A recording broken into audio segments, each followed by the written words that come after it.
Um coração humilde como o de Jesus nos permite viver situações assim. Porque quando a gente é humilde, a gente não tem capa, a gente não tem máscara, a gente não tem reservas, a gente não tem escudo, a gente não tem nada. A gente só é guiado. Isso é ser humilde. Nós vamos aprender sobre isso. O tema da ministração de hoje é um coração ensinável. E, como eu disse, a nossa nova série de pregações é sobre atos de humildade. Vamos abrir falando sobre como sermos pessoas ensináveis. E para mim é um dos maiores atos de humildade que existe. E por que é tão difícil para nós, me incluo nessa, tá? Por que é tão difícil para nós ouvirmos correção?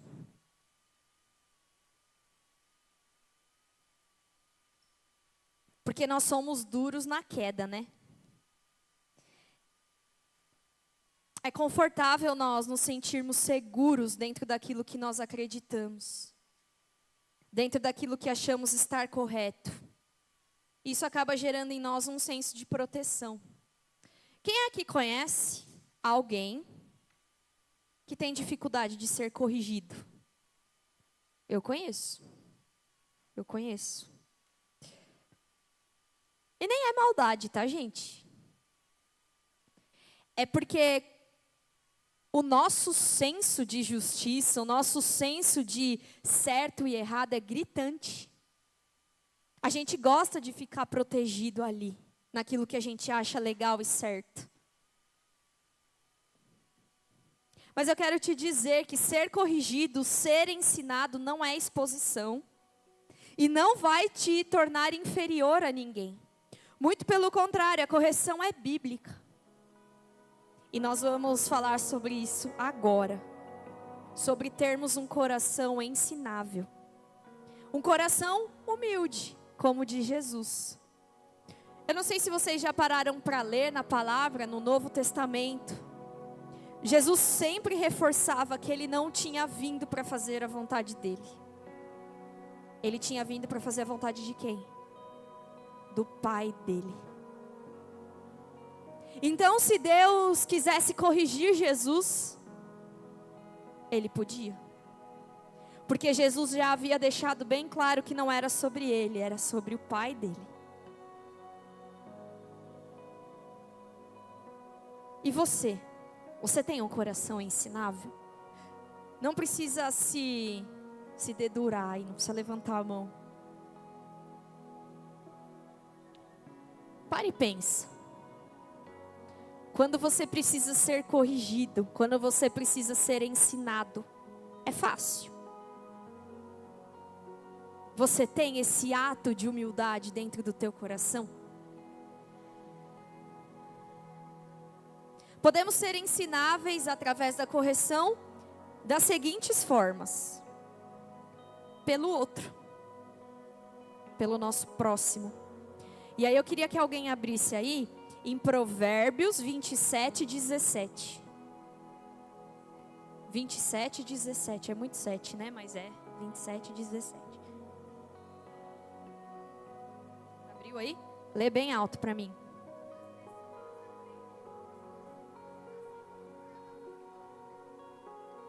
Legal essa versão. A minha versão aqui é Nova Almeida, NAA. O ferro se afia com o ferro e uma pessoa pela presença do seu próximo. Que interessante. Quem aqui já viu ou já amolou faca? O Vinco já deve ter visto ou já amolou, né? Então, existem pessoas que amolam faca com faca, né? E existem pessoas que amolam faca no amolador.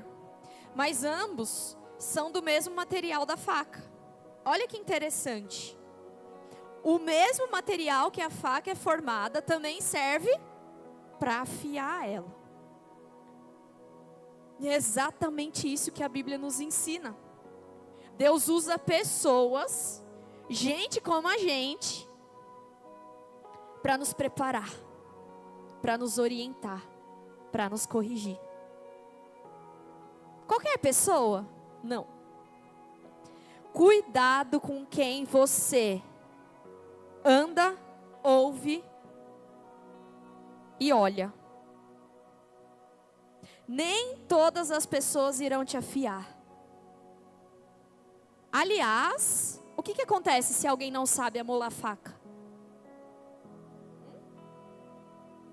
Pode se cortar ou a faca fica cega. Você tenta afiar a faca, aí você vai cortar o bife, não corta, fica pior do que estava. Cuidado com quem você pede conselho. Cuidado com quem você escuta. Porque às vezes a pessoa até vai ter a boa intenção de te amolar, de te afiar, mas ela não vai saber. E aí? E aí você vai ficar pior do que você já estava. Os lugares que frequentamos dizem sobre quem somos, e eu falo muito isso, né? Ou desejamos, e também os lugares que nós frequentamos diz sobre quem nós queremos ser no futuro. Diz também sobre o tipo de pessoas que nós desejamos ter por perto. As pessoas, elas podem ser boca de Deus para nos corrigir. A Bíblia diz isso, né? Como ferro afia o ferro, assim a pessoa, aqui a minha versão, para eu não falar errado, assim a pessoa pela presença do seu próximo. Então as pessoas, elas são bocas de Deus para nos corrigir, para nos ensinar. Mas também existem pessoas que são bocas do diabo.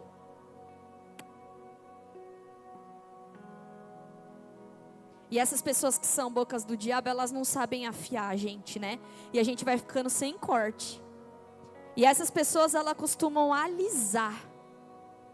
Elas costumam estimular os nossos erros e os nossos tropeços. Eu não sei se vocês já passaram por situações assim. É que eu cresci, nasci na igreja, né? E eu não estou falando que igreja é lugar só de gente perfeita, não. Não é. Não é. Aqui estamos como se fosse num hospital. Pessoas buscando melhora, né? Buscando um lugar legal na presença de Deus.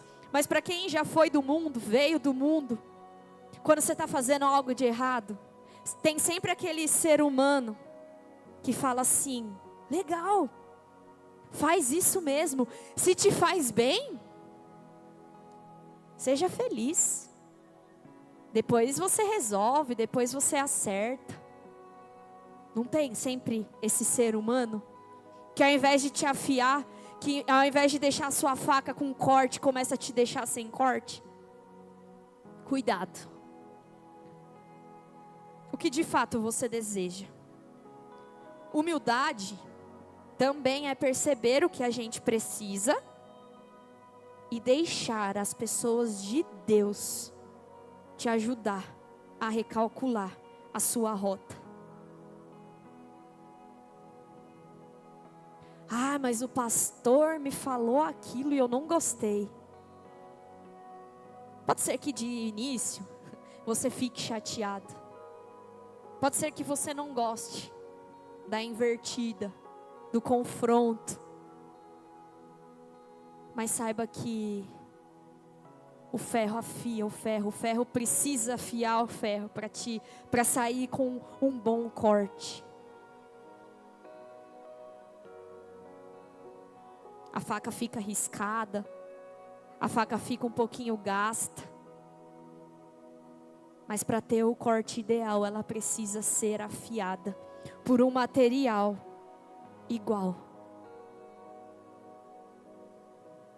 O que você faz quando um amigo seu, quando o seu pai, sua mãe, um irmão, seu líder, seu patrão te corrige? Você é humilde como Jesus?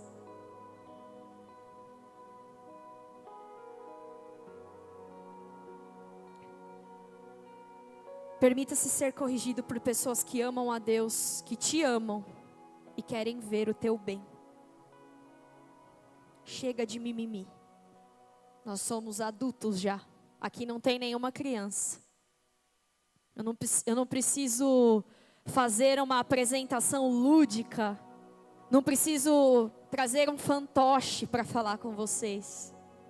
Isso é lá para o ministério infantil. Porque criança precisa de estratégia e atrativo. Mas aqui, o atrativo é falar o que vocês entendem. Então chega de mimimi. Existem pessoas que te amam na tua vida. E essas pessoas querem te ver bem. Então aceite ser corrigido. Aceite ser afiado. Isso é para o teu bem. Isso vai te fazer crescer. Existe também, além de sermos corrigidos, ensinados pelo outro, nós também somos corrigidos e ensinados por Deus. Quem pode abrir aí em Hebreus 12:6? Hebreus 12:6.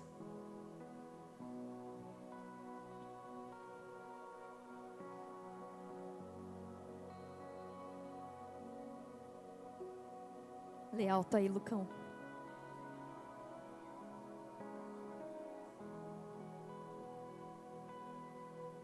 O Senhor corrige quem Ele ama e castiga quem Ele aceita como filho. E aí, eu já estava preparando a palavra durante a semana e hoje nem mexi muito no celular, mas a hora que eu mexi, eu vi uma imagem, se eu não me engano era o Billy Graham, e diz assim: se você compreender que Deus está usando todas as situações que você enfrenta para te aperfeiçoar, você ficará feliz.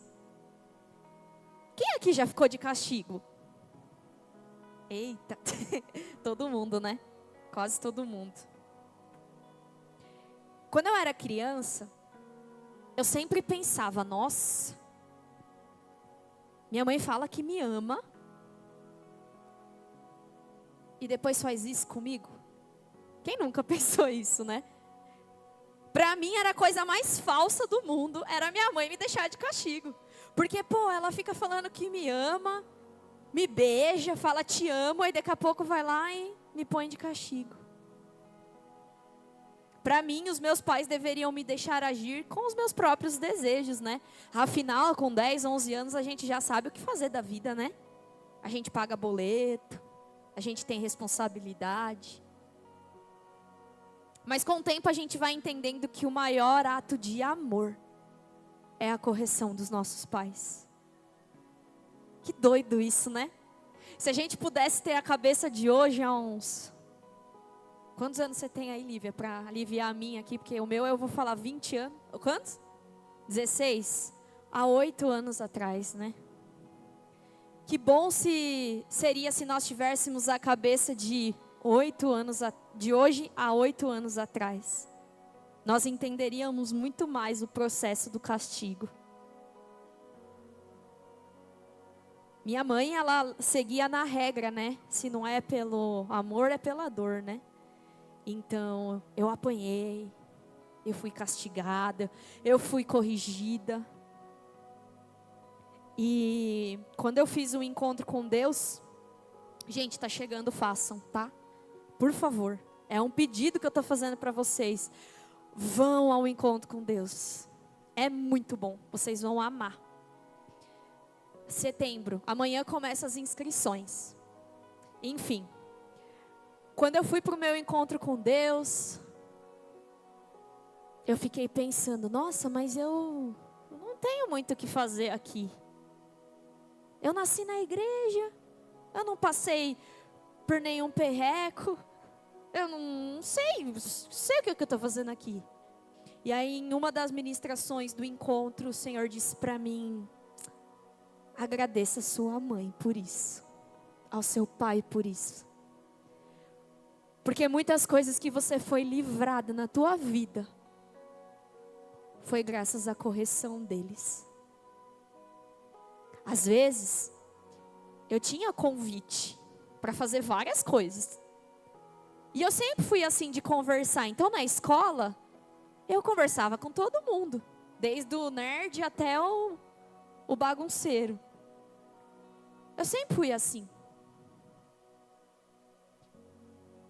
E todas as vezes que eu recebia um convite meio errado, gente, por Deus, eu lembrava da minha mãe.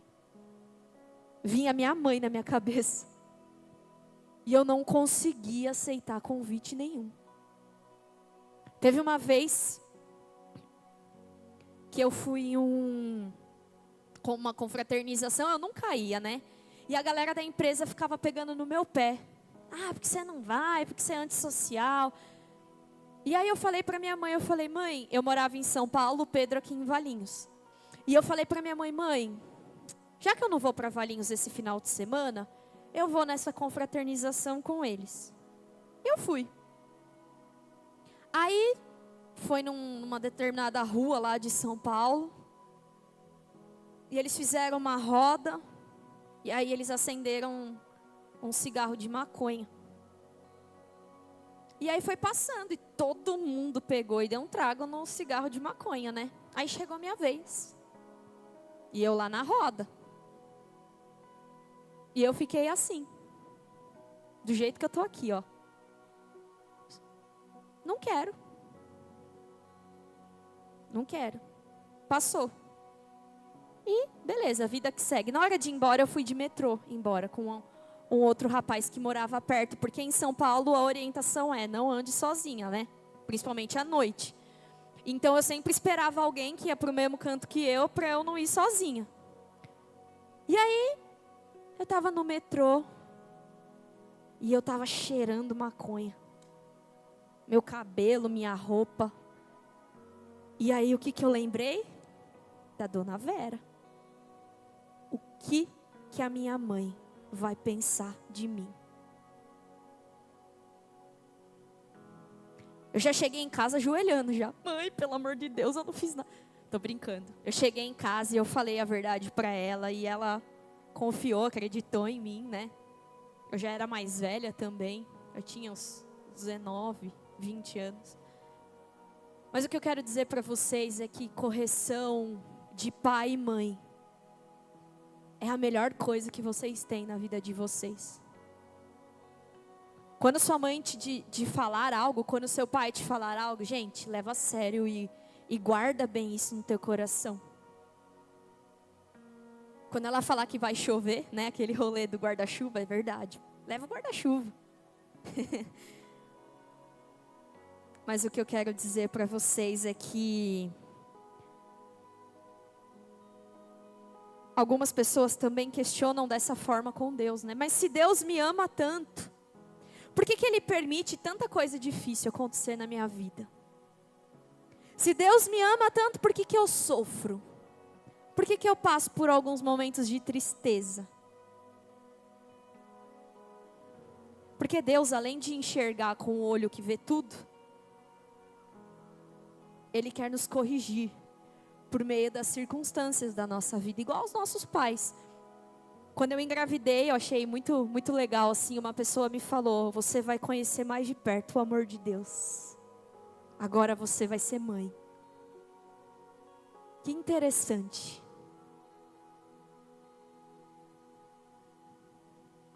Se tudo fosse bom e perfeito na nossa vida, qual a chance de nós buscarmos a Deus? Nenhuma. A gente nem precisaria de um Deus. É tudo bom, é tudo perfeito, é tudo lindo, maravilhoso. A correção dele nos faz sempre voltarmos para a presença, para a palavra e para a dependência dele. A correção de Deus também nos faz mais fortes e maduros. Passar por situações turbulentas sabendo que Deus sempre esteve conosco, nos faz entender bem o que Romanos 8:28 diz. Todas as coisas cooperam para o bem daqueles que amam a Deus. Nós sempre saímos melhores dos momentos difíceis que nós passamos com o Senhor, com a correção do Senhor. Se hoje nós reconhecemos que o maior senso de proteção que existe é o de sermos corrigidos pelos nossos pais, quem dirá corrigido por Deus? Gente, vocês já pararam para pensar que o Criador do universo, aquele que comanda as estrelas, o sol, a lua, aquele que está aqui, mas está lá na China. Você já parou para pensar na dimensão de Deus? Você já parou? Não sei se você já teve essa reflexão. Ele é onipresente, então ele está aqui, ele está lá na sua casa. Ele está aqui, ele está lá no outro prédio no evento do Start. Ele está aqui, ele está lá na casa do pastor. Esse Deus tão grande se preocupa em corrigir a mim e a você. Cada tropeço, cada falta, ai Jesus, eu não sei o que eu faço. Ele se preocupa, ele se importa. Ele se importa com os pássaros, os seres do mar, os animais todos. Ele se preocupa conosco, ele se preocupa com tudo. A grandeza dele se abaixa diante de nós, da nossa falha, e diz: filho, eu quero te corrigir, eu quero te ajudar.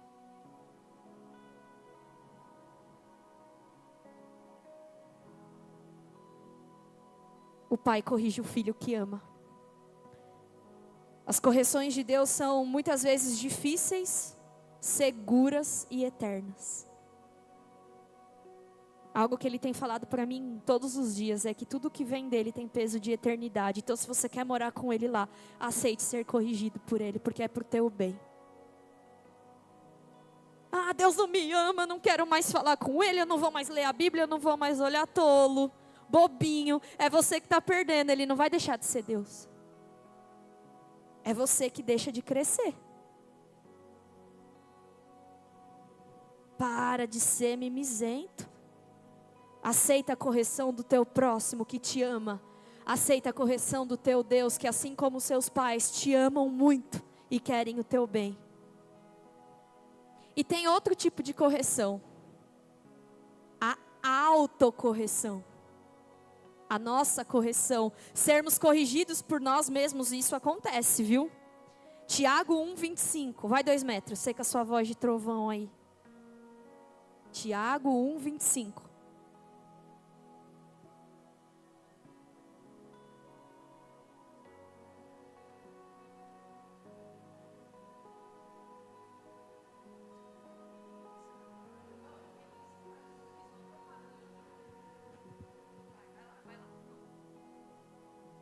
Se contudo observarem atentamente a lei perfeita que os liberta, perseverarem nela e puserem em prática sem esquecer o que ouviram, serão felizes no que fizerem.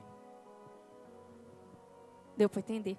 A versão dele diz: em tudo observa, né? Então você observa. A versão do NTLH diz: examina bem. Preste atenção nisso. Examinar bem. Então assim, ó, quando a gente aceita o Senhor Jesus como nosso Senhor e Salvador, a gente recebe o Deus Espírito Santo no nosso coração. Ele passa a habitar dentro de nós, certo?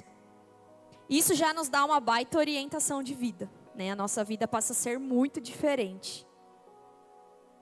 Então, o Deus Todo-Poderoso habita dentro de mim, porque o Espírito Santo é Deus, certo? Então, Ele está dentro de mim, e agora a minha vida precisa transparecer isso. Eu preciso reconhecer isso. Agora, tudo em mim precisa revelar quem esse Deus que habita dentro de mim é.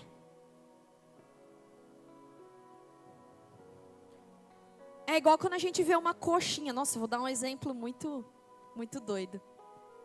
A pessoa fala que é uma coxinha de frango. Aí você vai lá e morde, é de calabresa. Eu fico pistola.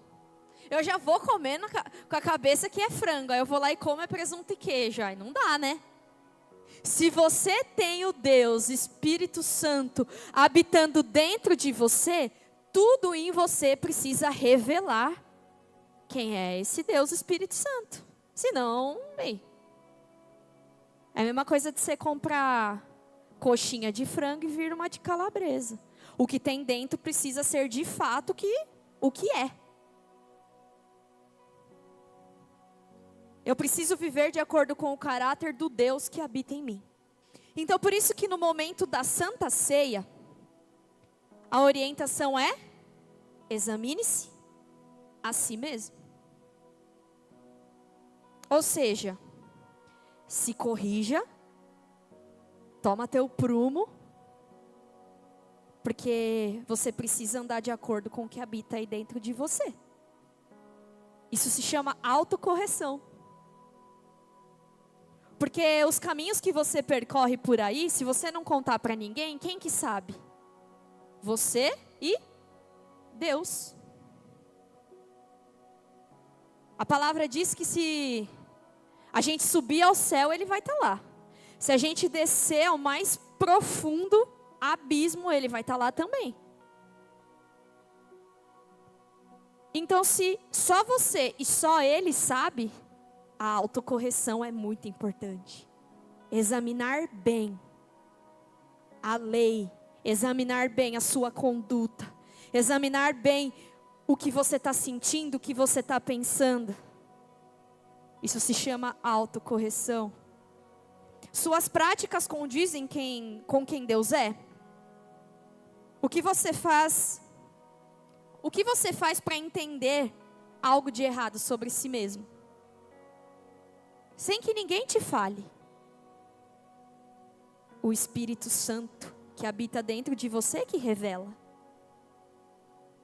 Então você começa a se examinar, você reconhece e aí você confessa.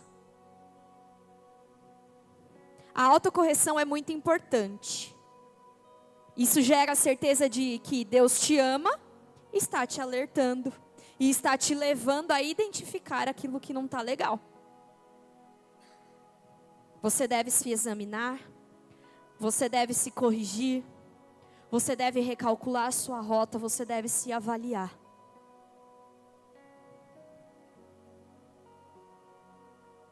Então vamos voltar, né? Então nós podemos ser corrigidos de 3 formas, né? A primeira é pelo outro. O ferro que afia o ferro. Lembra da faca lá do açougue, né? O ferro que afia o ferro. Da boutique de carnes. Falei mais bonito. O ferro que afia o ferro. Segundo tipo de correção, Deus, o Pai, corrige o Filho quem ama. E o terceiro, por nós mesmos, a autocorreção. Examinar a mim mesmo. O que me permite me examinar? O próprio Deus que habita em mim. Quem não tem Deus habitando dentro de si, vive o tempo da ignorância, não é? Aquele tempo de que não tem como saber se é certo ou errado, porque não conhece. Agora, quem conhece, quem aceitou, quem sabe da verdade, não tem desculpa. Então, examine a si mesmo, se autoavalie. Dentro dessas 3 formas de correção que falamos, você tem alguma dificuldade de ter esse coração ensinável? É fácil para você ser corrigido pelo outro? É fácil quando Deus fecha uma porta e te fala não? É fácil para você? É fácil quando você percebe que você... Acontece muito comigo isso. Nossa, eu tô chata hoje. Meu Deus, nem eu tô me aguentando. A autocorreção. Nossa, eu preciso parar de encrencar com isso. A autocorreção. Meu Deus, eu preciso parar de falar com fulano que isso tá me intoxicando. A autocorreção. É difícil para você ser ensinado, ser corrigido? Você sente que a sua forma de pensar e agir é superior a tudo? Isso pode acontecer, viu, gente? Você sente que você não precisa ser corrigido, que você é top?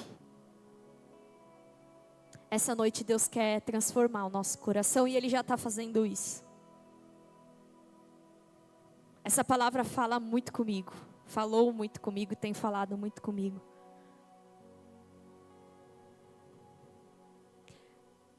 Às vezes, ao longo da nossa caminhada, a gente acha que a gente sabe tudo, que a gente já viu de tudo. Sabe quando a gente é criança, a gente era criança, a gente brincava de pega-pega, que a gente olhava para trás e falava, você não me pega. Às vezes eu tenho essa impressão, sabe? Mas o diabo, ele nunca vai deixar de colocar empecilhos, estratégias, obstáculos no nosso caminho para nos afastar do nosso Pai. E um dos maiores atos de humildade é o de reconhecer que nós não somos nada e que nós precisamos dessa orientação, dessa correção. Nós precisamos sim dos nossos pais, nós precisamos sim dos nossos pastores, nós precisamos sim dos nossos líderes, nós precisamos sim do nosso Deus. Nós precisamos sim do Espírito Santo latente, bombando dentro do nosso coração, para que a gente recalcule a nossa rota, para que a gente, poxa, velho, eu não posso faltar na igreja de novo. A autocorreção. É tão natural que às vezes a gente nem percebe. Mas pode ser que aqui, assim como existam pessoas assim como eu, que tenham uma certa dificuldade. Que defende aquilo que acredita como se fosse a única opção da terra. E não é. Quantas vezes eu já chutei o balde e tive que voltar para pegar o balde que eu chutei. Porque eu estava errada. Porque eu não ouvi. Porque eu não tive a humildade de escutar e falar, é verdade, você tem razão. Quantas vezes eu quis falar o que eu pensava e o que eu pensava não estava certo. Nós precisamos continuamente de correção. De pessoas que estão mais atentas, de pessoas mais maduras. Pessoas que já viveram o que a gente está vivendo. Às vezes eu sou um pouco bruta, principalmente com as meninas. Uma vez a Sarinha até falou, né? No Instagram, um post lá, né? Dos amigos. Que os amigos nem sempre vão falar aquilo que a gente quer ouvir, mas graças aos nossos amigos, os amigos de Deus na nossa caminhada. Às vezes eu falo, porque eu amo os meus amigos. E muitas das coisas que eu passei, eu não quero que os meus amigos passem, é natural. Mas para isso nós precisamos de amigos ensináveis, que estão na mesma direção que a gente. Que não adianta eu ensinar um caminho que esse amigo não quer passar.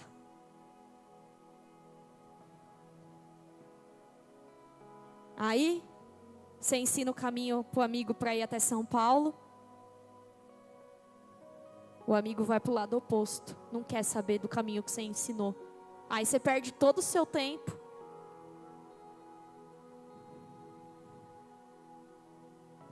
E aí Jesus pergunta, onde estão aqueles que têm fome e sede da humildade, aqueles que abaixam a cabeça, aqueles que evitam discussão e fala a Deus que é para mim também. Ele está pregando para nós.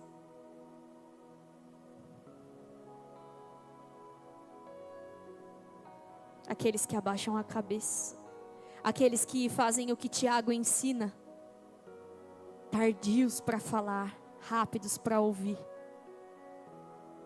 2 ouvidos e 1 boca, tem sentido, tem um porquê.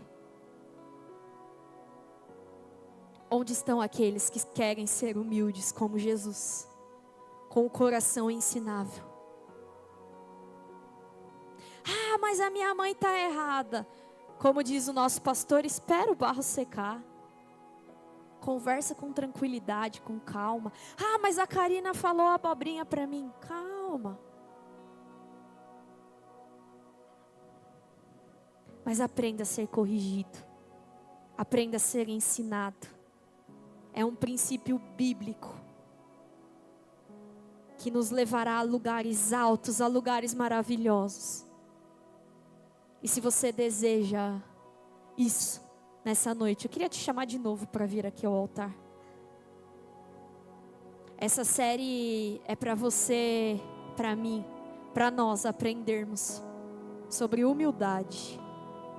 E o maior ato de humildade, um dos principais pontos de reconhecermos que estamos errando,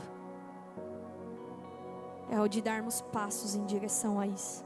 É o de reconhecermos. Se a gente não reconhecer, a gente nunca vai ser corrigido.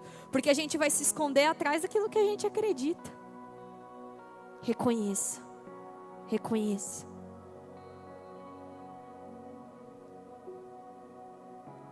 Aprenda a ser ensinável. Aprenda a ser uma pessoa mansa, humilde de coração. Se você tem o desejo de ser assim, vem aqui. Tome esse passo de fé. Sente aqui no altar, ajoelhe, fique aqui quietinho, tenha um tempo com Deus. Peça para que Ele te ensine a ser essa pessoa. Eu vou fazer isso também, eu vou ter aqui o meu tempo. Porque eu preciso, eu necessito dessa essência.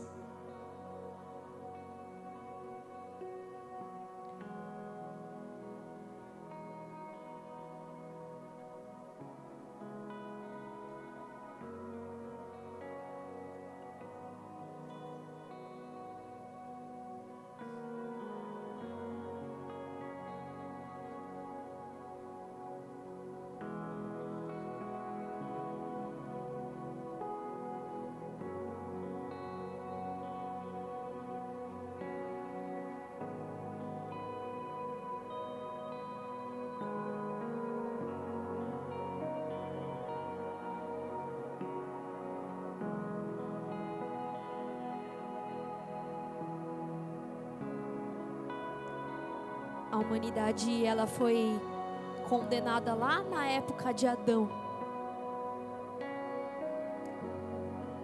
Porque o diabo ofereceu o conhecimento de Deus para a humanidade. E naquele momento o ser humano foi condenado. Como diz naquela canção, o orgulho me tirou do jardim. O desejo de ser como Deus tirou a humanidade daquele lugar de perfeição. Mas não está acabado. Porque a humildade de Jesus colocou o jardim em nós. Nós temos o Deus Espírito Santo habitando dentro do nosso coração. Nós temos a humildade em pessoa habitando dentro de nós. E por que muitas vezes é tão difícil para nós sermos corrigidos, ensinados? Porque muitas vezes é difícil nós abaixarmos a nossa cabeça, aceitarmos a correção. Deixe com que a humildade de Jesus alcance o teu coração, não somente nessa noite, mas em todos os momentos dessa série de pregação. Aprenda com Jesus. Absorva o máximo que você puder disso.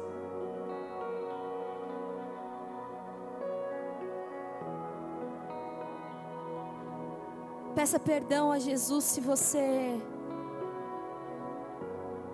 tem errado em relação à correção. Se há um problema com a correção dos seus pais, se há um problema com a correção do seu líder, do seu pastor, se é um problema com até mesmo a autocorreção, você não acredita nas coisas que você sente, que você percebe que precisa mudar e você acaba ignorando. Entenda que Jesus usa as pessoas, Jesus usa as circunstâncias, Jesus tem as suas estratégias para nos ensinar. Não ignore isso.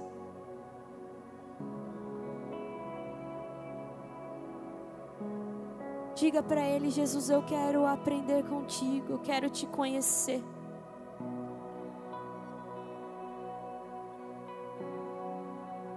Eu quero abaixar minha guarda nessa noite. Eu quero tirar, Pai, toda a armadura que eu mesmo criei no meu coração, na minha vida, que me permitiu ser essa pessoa teimosa, essa pessoa cheia de mim. Eu quero ser cheio de Ti, Jesus, das Suas virtudes, da Sua presença. Como diz aquela canção, liberta-me de mim, liberta-me dos meus sensos, das minhas manias, das minhas posturas erradas. Que a Tua humildade encha o meu coração nessa noite. Assim como o apóstolo Paulo,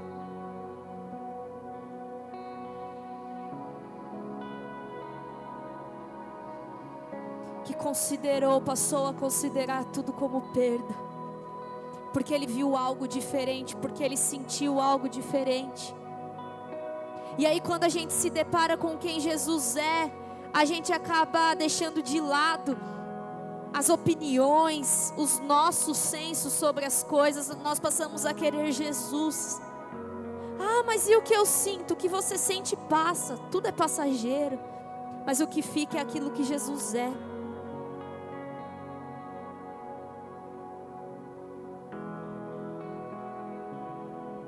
Uma geração humilde, Jesus. Uma geração que é referência e exemplo dentro das suas casas, onde ninguém está vendo. Que dentro do nosso quarto, que no nosso relacionamento com os nossos pais, nós sejamos uma referência de humildade, de amor. Para aqueles que são casados, que com os nossos maridos e esposas nós sejamos uma referência de humildade, onde não tem câmera, onde não tem ninguém nos olhando. Que no trânsito nós sejamos um exemplo de humildade. Que no mercado, na farmácia, onde nós formos, no shopping, nós sejamos uma referência de humildade, de amor.